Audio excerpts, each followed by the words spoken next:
comes in and slapped away the end over there. Some edits take it in. 46 HP, 26 now. A lot of damage taken, going to be detrimental towards the end of the. So Sheep is left by himself. Clank all the way up. Looks like he is dominated by. Trying to go for an advantageous position. Slappy storms into the top 5 as Super Evan goes down. Now it's a 1v1v1. Bumpa goes out to Godnik right, and it's Sheep on the high ground. Godnik down below, but he's in a little bit of a pickle because there's actually an iceberg in the way. He goes out in the storm. It's taking high ground. Sheep doesn't realize where he's at. He's using the chug. Heal off. He's running. Oh my Godnik. The first time we've seen the chug splash used in that sort of manner and going right out. The chug splash. It's here, it's ready, and we're getting back to those crazy heal-offs, Shayo. It's happening. It almost looked like a PG fight was going on, but we'll see. Go back to Zeke and see what's up with the rest of the games coming up. I like that rhyme. I'm about that, Shy. Cool guy. Man, what an insane game there coming out. The chug splash, man. I'm telling you, we have not seen the ceiling for this. And people are going to continue to do some really fun and crazy things like that, but great for the player to identify. I can just live. I'm just going to keep just splashing the ground. I'm good. Well, it's a great, because it's a change, right? I talked about full storm closure and those heal-offs play, because usually you have to account for it. There's no insta HP. It's either a HP over time via the slope of the campfire, or you have to commit to either like procking it off, whether it's the bandage, the med kit, or a shield. So now a siphon might not be enough. And I mean, those end games, things are getting weird. Speaking of weird, I don't know. I didn't make a great transition. But we're down. These plays were sick. They weren't. I was going to say, yeah. Let's get right on into it, or let's dive on over there. But first, Niddle and Casker has a way, and then he finds Vinny. Rightly done from him to piece up with this immense wall replay. Pushes and will be hitting this one out. You can see V1v1 picking up Top Gun. Second one 6-8. We talked about the difference that could and bottom Snaz there. This one was all about control. They're running the entire good targets. Virtue trying to, but it enough and see them being relentless. And this we're not going to 100 I'm going to go down. Every point matters. That one got them the 13th elim, and now Anthony and Riverson, you the West now playing East, trying to be a here, get a qualification.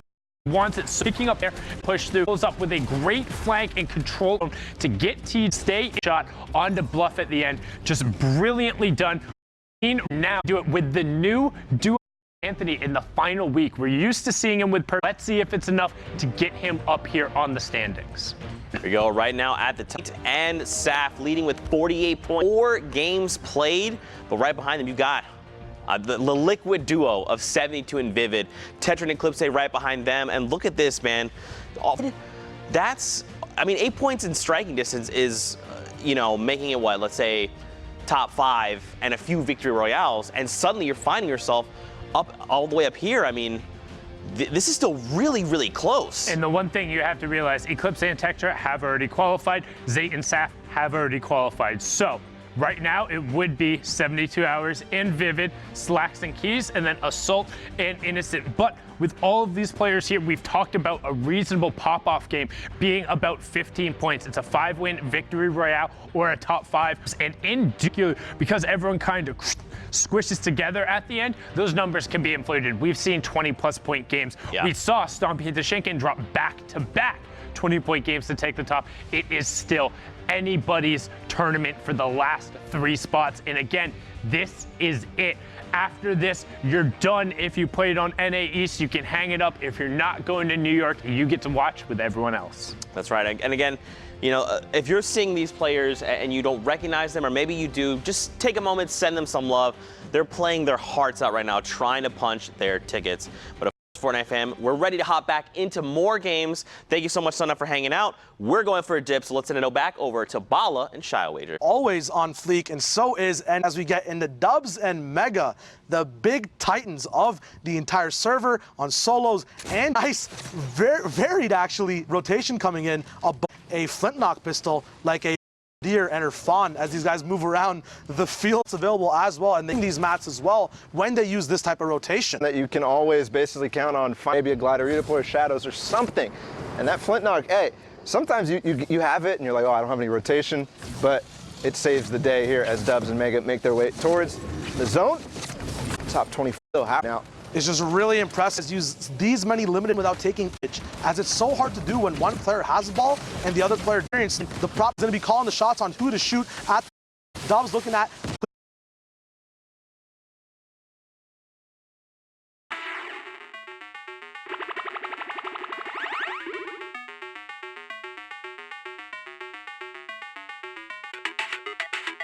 As the other one pushes, Flintlock coming in that tack.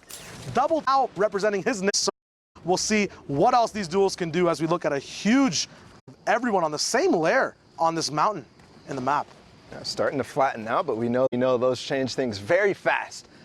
Looking at those standing and for those top who are going to be Clayton Saffett up at the top. They were average game at 46, and they had only played 4 games. Same thing with 72 and Vivid. And Mega actually, Dubs was giving me advice on how to play in the finals. He's like, you got to get 10 points a game. I'm like, okay. People who are in these leaderboards, first 5 games are so important as he gets that. When mentality is very different, you have momentum, but last 5 years, people start throwing game things. All these body rotation at the moment as the zone moving looks like nobody as well.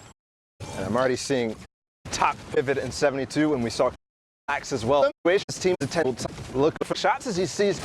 No need to read that was going to happen. Divine bit, so it's a dream, but now Josh builds with his in the zip line play coming. That's game the high flying over the map as tag going, and he can 20. Only has to relax as well. He does have 1 launch pad and 1 mat left. Tickers all the way up top with Hornet, who has qualified in solos as well. We'll see if he can replicate that and get double qualled with his dual partner as well. Kuturba dropping down. See, can find a way up. Crazy thing is favor and too many materials as it's going downhill. For more, he's looking to refresh. He finds something that he needs to refresh. Not much though, LES yet, but taking the time, going back still. Only here.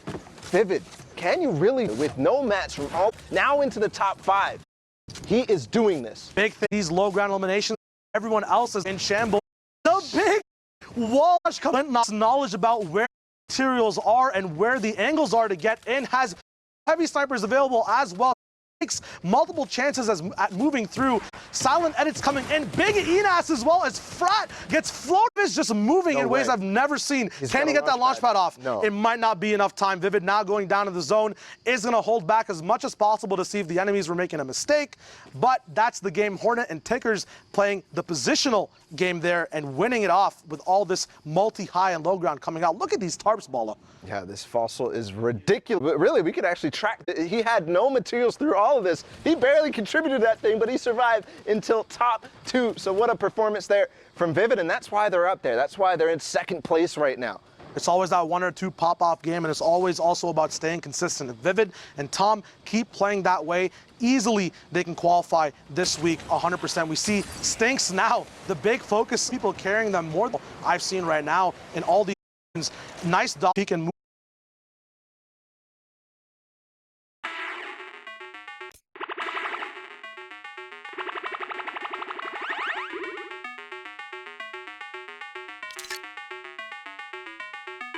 To kind of manipulate where you want to. They do take 2 slots. But, I mean, we've seen the use of it. Actually, I don't know if we've seen it on broadcast yet. To be a Flintlock and the glider redeploy, you actually go faster, even horizontally when you use glider redeploy, because you shoot that Flintlock, it pushes momentum, and then you put it just carry you forward. The big stop and take your shots as well.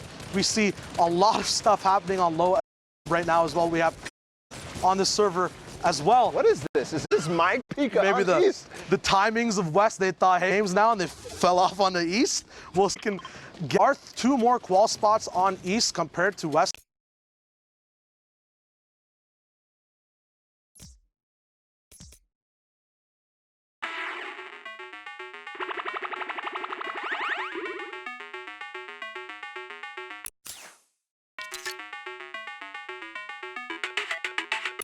So taking Absolutely. At the moment, though, this is not chance. The last week 10, so everyone's pulling out all the tricks here. We'll see the equivalent of an Olaf boost. We'll see if there's any seat comes through. People now have adapted to that, though, that someone's coming through all his onto this rotation available. Innocent as well to supplement this duo as he gets booped a little bit of interruption there on his